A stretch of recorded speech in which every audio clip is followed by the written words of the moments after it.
Good morning, all of you. My name is Shivani Kumari.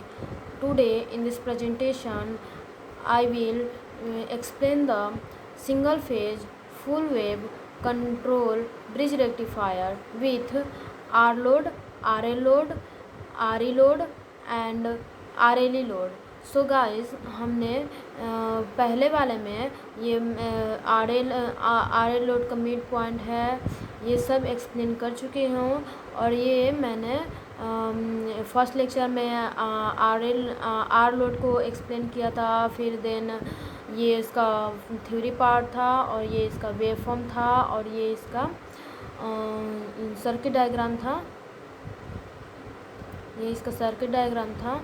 और इसके बाद उसके सेकेंड लेक्चर ये हमने उसका कुछ बेसिक फार्मूला बताया था और उसके सेकेंड लेक्चर में मैंने आर एल लोड को बताया था। फिर इसके बाद हमने बताया था R L with free wiring diode, ये भी हो चुका है। और फिर इसके बाद मैंने एक्सप्लेन किया था आर ई लोड को। आर ई लोड देख सकते हैं आप। और अभी हम एक्सप्लेन करेंगे R L E load. So guys इसे डीसी मोटर लोड भी बोलते हैं। और इसमें फोर्थ थायरिस्टर होता है जो कि सब में होता है T1 T2 T3 T4। और ये इसका वोल्टेज सोर्स है और यह इसमें रेजिस्टेंस, इंडक्टर और ये बैटरी तीनों से कनेक्ट होता है, तीनों से कनेक्ट किया जाता है।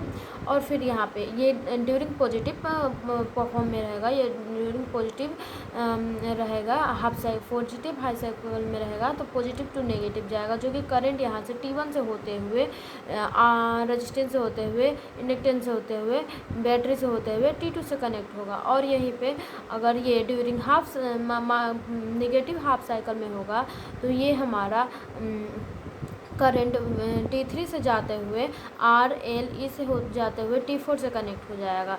सो गाइस ये हमारा आर ई लोड में हमने देखा था कि इसका टाइम ड्यूरेशन अल्फ़ा से माइनस पाई माइनस थीटा से था और इसका T3 माइनस T4 से था।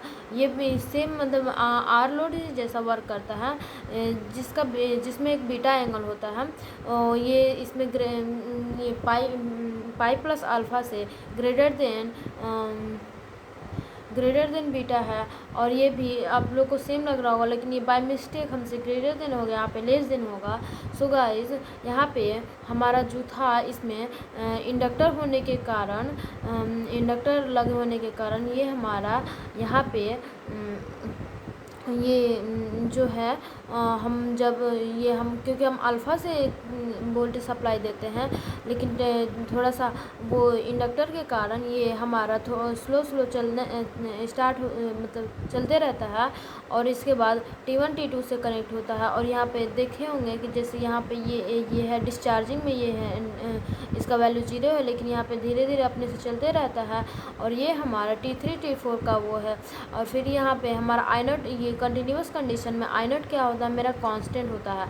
और ये इसमें डिसकंटिन्यूस में क्या होता है कि बैटरी लगे होने के कारण ये बैटरी के इसका जो वैल्यू होता है आर ई लोड में हमने बताया था, इसका जो वैल्यू होता है ये भी वोल्टेज सोर्स ये इसे ग्रेटर होता है।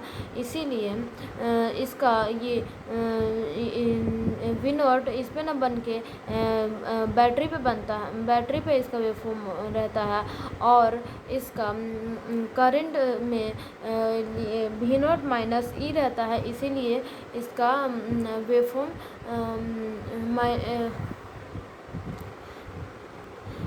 इसका इसी बन जाता है। सो गाइस ये हमारा कंप्लीट होता है R E load. So next video अगर आपको single phase half control rectifier semi converter देखना होगा तो सो गाइस आप हमसे कांटेक्ट कर सकते हैं, कमेंट कर सकते हैं। So thank you.